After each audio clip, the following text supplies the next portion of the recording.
What is an example paragraph? An example paragraph gives a specific example so that the reader clearly understands the writer's ideas about a topic.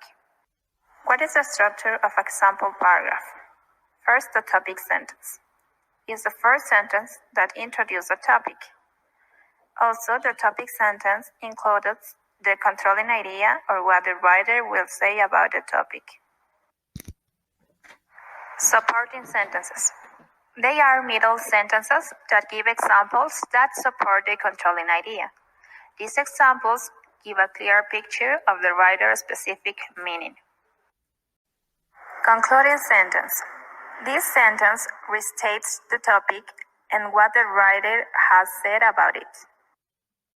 In the following paragraph, the sentence in blue is the topic sentence. The sentences in red are supporting sentences, and the last sentence in yellow is the concluding sentence.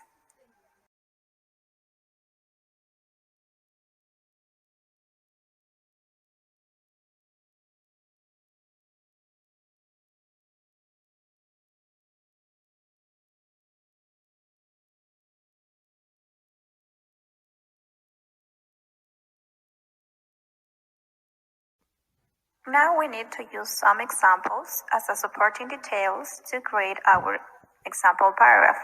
It's important to notice that effective examples provide new information, and they do not simply restate the topic sentence.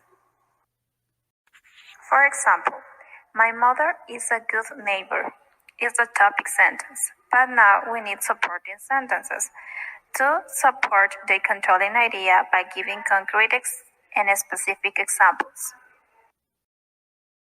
As supporting sentences we have, she always invites people from our neighborhood over for dinner, or every year she hosts a back-to-school party for the children on our block. An important detail is that an example often begins with the phrase "for example" or "for instance" followed by a comma. For example, he likes to stay in shape. For example, comma, he runs 6 miles every day before work.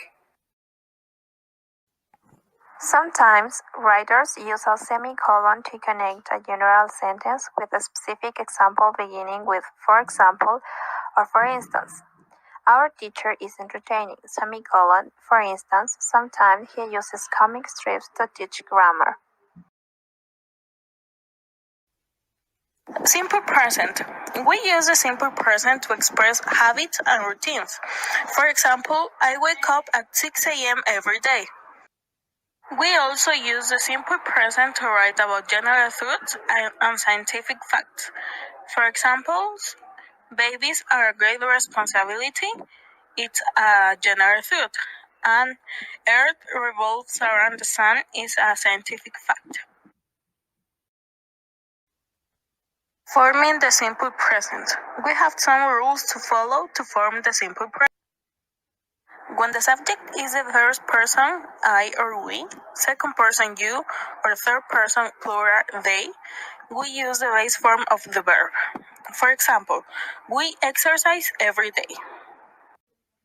When the subject of a sentence is third person singular, pronoun he, she, it, and a singular name Ken, the mascot, or a singular noun my friend, the boy, we add s or es to the base form of the verb. For example, he works in Buenos Aires. To form negative statements, we use do or does plus not plus the base form of the verb. For example, Ming does not go to the school. Contractions such as don't and doesn't are not appropriate for academic writing. Subject-verb agreement. A verb must agree in number with its subject.